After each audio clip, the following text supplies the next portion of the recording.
तो फाइनली जिस चीज़ का इंतज़ार मैट्रिक और इंटर के बच्चे कर रहे थे, 10 और 12 के बच्चे कर रहे थे, 2025 में मैट्रिक इंटर का एग्ज़ाम देने वाले बच्चे कर रहे थे, फाइनली वो डेट आ चुका है। मैं आपको बता दूं कि इस वीडियो में मैं आपको जो बताने जा रहा हूं उसे बहुत ध्यान से आपको समझना है कि आखिर ये डेट किस चीज़ का आया है, किसके लिए आया है, क्या करना होगा हमें। मैं पहले आपको बता दूं कि ये जो नोटिफिकेशन देख रहे हैं आप लोग, वार्षिक माध्यमिक परीक्षा 2025 में सम्मिलित होने के लिए पंजीयन या अनुमति आवेदन और परीक्षा आवेदन से छूटे हुए छात्रों का है। अब इसमें मैं आपको बता दूं कि क्योंकि मैट्रिक का नोटिफिकेशन आ गया, मतलब समझिए कि इंटर का भी नोटिफिकेशन आ गया। ये असल में डेट क्या है, किस चीज़ का है। तो अगर 2025 में किसी बच्चे को एग्ज़ाम देना है मैट्रिक इंटर का, अगर किसी कारण से उनका अभी तक रजिस्ट्रेशन नहीं हुआ, ना उन्होंने 9 में रहते हुए कराया, ना 10 में आने के बाद कराया, ना उन्होंने 11 क्लास में कराया, ना 12 में आने के बाद कराया, अगर किसी का रजिस्ट्रेशन छूटा हुआ है तो वो रजिस्ट्रेशन करा सकता है। रजिस्ट्रेशन कराने का, छूटा हुआ रजिस्ट्रेशन कराने का डेट आ गया है। और ये डेट कब से कब तक है, तो 13 नवंबर 2024 से लेकर के 17 नवंबर 2024 तक। यानी अगर हम इसको गिन करके देखें ना तो 5 दिनों का टाइम मिला है आपको, और 5 दिनों के अंदर आपको एनी हाउ रजिस्ट्रेशन करा लेना है। क्योंकि ये मानिए कि अब इसके बाद डेट मिलने के चांसेस ना के बराबर है। रजिस्ट्रेशन नहीं होगा तो आपका फॉर्म नहीं भराएगा, एग्जाम फॉर्म नहीं भराएगा, और जब एग्जाम फॉर्म नहीं भराएगा तो फिर 2025 में आप किसी हाल में मैट्रिक या इंटर का एग्जाम नहीं दे सकेंगे। तो 13 से 17 तारीख तक उन बच्चों को पहले रजिस्ट्रेशन कराना है जिनका किसी भी कारण से रजिस्ट्रेशन छूट गया है।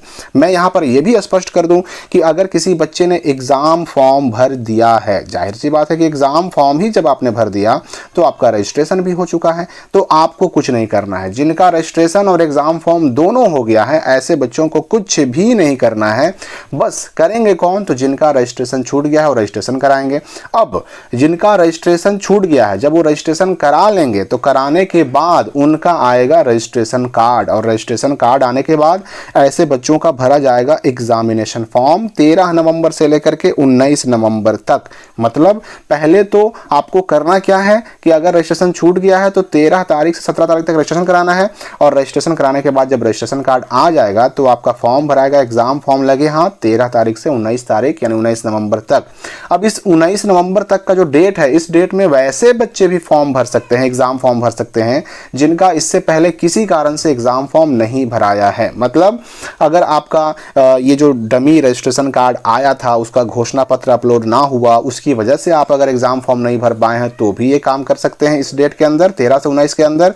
अगर आप इसके अलावा भी आपने भूल चूक या फिर गलती हो जाने की वजह से, सूचना ना मिलने की वजह से आप एग्जाम फॉर्म मैट्रिक इंटर 2025 के लिए नहीं भर पाए हैं तो भी आप 13 से लेकर के 19 नवंबर तक एग्जाम फॉर्म भर सकते हैं। मतलब चाहे कारण कोई भी हो, अगर आपका रजिस्ट्रेशन छूटा हुआ है, अगर आपका एग्ज़ाम फॉर्म छूटा हुआ है, तो दोनों चीज़ों का डेट आया है। और इस डेट को बहुत अच्छे से आपको समझना है, 13 से 17 रजिस्ट्रेशन और 13 से 19 तक एग्ज़ाम फॉर्म। अब मैं आपको बता दूं कि इसी नोटिफिकेशन में कुछ बातें और दी गई हैं जो आपको और बेहतर से समझ लेना है, उन बच्चों को भी समझना है जो इससे पहले एग्ज़ाम फॉर्म भर चुके हैं। मैं पहले तो आपको बता दूँ कि रजिस्ट्रेशन जिनका छूटा हुआ है वो जब रजिस्ट्रेशन कराएंगे तो उनका 450 रुपया लगेगा रजिस्ट्रेशन शुल्क, क्योंकि रेगुलर के लिए यही फी है। और स्वतंत्र यानी जो प्राइवेट कैंडिडेट होते हैं उनके लिए 580 रुपये रखा गया है। और रही बात फॉर्म की, एग्जाम फॉर्म भरने का, तो 950 रुपया ये BC2 और जनरल के लिए, 835 रुपया ये SC ST BC1 के लिए एग्जाम फॉर्म फी रखा गया है।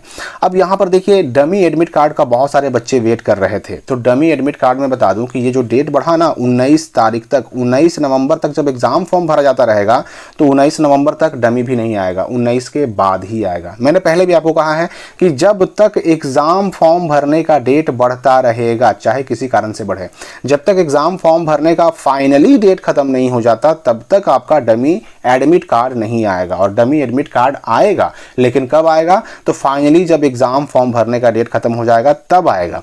और यही मैं यहाँ पर यह भी स्पष्ट कर दूं कि जब डमी एडमिट कार्ड आएगा ना तो आप सारी चीज़ों में सुधार फिर से कर सकते हैं। यानी अगर किसी ने एक्स्ट्रा सब्जेक्ट ले लिया है और हटाना चाहता है तो हटा सकता है, अगर किसी ने एक्स्ट्रा सब्जेक्ट नहीं लिया है और जोड़ना चाहता है तो जोड़ सकता है, अगर किसी के डेट ऑफ बर्थ में गलती है, किसी के कोटि में यानी कैटेगरी में गलती है, किसी के फोटो साइन में गलती है, किसी के नाम या पिता के नाम या माता के नाम में गलती है, सब्जेक्ट में कोई प्रॉब्लम है, कोई भी चीज़ हो, डमी एडमिट कार्ड आने के बाद आपका सारी चीज़ों में सुधार होगा, करेक्शन होगा। और होगा तो कहाँ से होगा, तो आपके अपने स्कूल से होगा, आपके अपने कॉलेज से होगा। और जब ये डमी एडमिट कार्ड आएगा तो उस वक्त आपको स्कूल कॉलेज जाना पड़ेगा, उन्हें बताना पड़ेगा कि भाई मेरा यह गलती है, सुधार करने के लिए कहना पड़ेगा। लेकिन ये डमी एडमिट कार्ड ये आएगा तभी जब ये फॉर्म भरने का डेट खत्म हो जाएगा। तो अगर आप अभी तक किसी कारण से चूके हुए हैं रजिस्ट्रेशन से या एग्जाम फॉर्म भरने से मैट्रिक इंटर का, तो इस डेट में गलती ना करें। आपको 13 से 11 रजिस्ट्रेशन कराना है और 13 तारीख से 19 नवंबर तक आपको एग्जाम फॉर्म भरना है। इसके बाद डेट बढ़ना, कम से कम रजिस्ट्रेशन का डेट बढ़ना बहुत मुश्किल है। एग्जाम फॉर्म का हो सकता है कि एक और डेट मिले, लेकिन रजिस्ट्रेशन का डेट मिलने के चांसेस बहुत कम है। तो फिलहाल इस वीडियो के लिए इतना ही। हम मिलते हैं अगली वीडियो में नए अपडेट के साथ।